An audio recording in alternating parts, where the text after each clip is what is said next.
Part 2. My mother-in-law threw away my daughter's most prized possession that belonged to her late mother and called it trash, but when my husband found out what she did, he shocked everyone by going no contact and writing her out of his will, and now she's having a meltdown. Clara's face went from smug to shocked in an instant. Clara tried to defend herself, her voice taking on that sickly sweet tone she always used when playing the victim. I was only trying to help Emma move on. It's not healthy for a child to be so fixated on dead people's things. I did this out of love. I want her to accept me as her real grandmother, and she can't do that while she's clinging to these morbid reminders. The room went so quiet you could hear a pin drop. Emma had started crying again, silent tears streaming down her face. I wrapped my arms around her protectively, my own hands shaking with rage. But before I could say anything, James stepped between Clara and Emma, his voice low and dangerous. "Let me make sure I understand this correctly," he said, each word precise and cutting. "You deliberately destroyed a grieving child's most precious memory of her dead mother. Out of love? You threw away a family heirloom that wasn't yours. To help? You made my daughter cry and left her alone. Because you care?" He moved closer to Clara, who actually took a step back. What kind of monster does that to a child?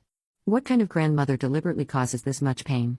What kind of mother raises her son to marry someone, then tries to destroy his family? Clara's face went from defensive to panic as she realized this wasn't going to play out like her previous manipulations. "James, darling, you're overreacting." "I ain't overreacting?" James cut her off with a bitter laugh. "No, mother. For the first time in my life, I'm finally reacting appropriately to your toxic behavior." He took a deep breath, and when he spoke again, his voice was eerily calm.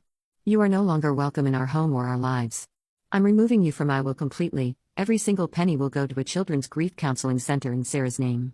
I've watched you manipulate and hurt people my entire life, but this is the last time you'll ever hurt my family." The color drained from Clara's face so fast I thought she might faint. As the sole beneficiary of James' substantial estate, he built a very successful tech company. She had always lorded this over other family members, constantly reminding everyone how she would be well taken care of in her golden years. You can't do that," she stammered, her voice rising to a shrill pitch. "I'm your mother. You can't just throw away family like this. I have rights." "Rights?" James scoffed. "You lost any rights when you threw away Emma's bracelet. You lost any claim to being family when you deliberately hurt my daughter. Get out of my house. Now. And if you ever come near Emma again, I'll make sure everyone knows exactly what kind of person you really are." Clara's facade finally cracked completely. She burst into tears, not quiet, dignified ones, but ugly, heaving sobs that seemed to come from a place of pure panic. She tried to approach James, arms outstretched, but he stepped back as if she was something contaminated. "Please, James, I'm sorry. I didn't think it would upset everyone this much. I can fix this. I'll buy her a new bracelet, a gold one.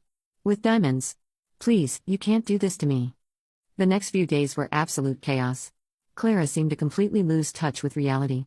She began a relentless campaign to force her way back into our lives, calling nonstop from different numbers when we blocked her. She would leave hours-long voicemails, alternating between tearful apologies and vicious accusations. The text messages were even worse, ranging from "I'm your mother, you can't do this to me," to "you're all ungrateful brats who don't deserve my love." Things escalated when she showed up at James' office, creating such a scene that security had to escort her out. She was screaming about how we were destroying the family and that she would never forgive us for this betrayal.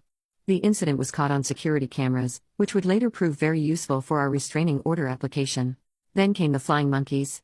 Clara had apparently been calling every family member, spinning a tale about how we were cruelly punishing her for one tiny mistake and how we were using Emma to manipulate everyone. Some relatives, particularly the older generation who believed in respecting your elders no matter what, started pressuring us to forgive her. They would say things like "she's still your mother and family should stick together and she's not getting any younger." What really infuriated me was how they minimized Emma's loss. "It was just a bracelet," they'd say, "or she can buy her a new one," completely missing the point that this was Emma's last physical connection to her mother. These were the same people who kept entire boxes of their own family heirlooms, yet they couldn't understand why a 12-year-old would be devastated about losing her mother's bracelet. Emma is still devastated about losing her last physical connection to her mother, and I feel horrible for leaving her with Clara. James is standing firm on his decision, but I can see the situation is taking a toll on him too. I support his choice, but I can't help wondering if there's a better way to handle this. Update 1. Thank you all for your overwhelming support and suggestions. A lot has happened since my last post, and I wanted to share some developments. When we finally got the bracelet back, it was an emotional moment none of us will ever forget.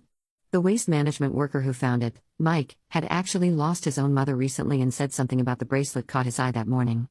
When he heard our story, he spent nearly an hour of his own time digging through his truck's contents to find it. He refused any reward, only asking that we pay it forward somehow. The moment Mike handed over the bracelet, carefully wrapped in a clean cloth, Emma burst into tears, but this time, they were tears of joy and relief.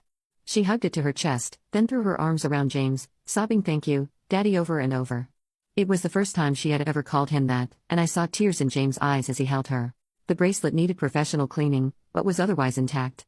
While it was at the jeweler's, James took Emma to a locksmith and had a special box made with both a key lock and a combination lock.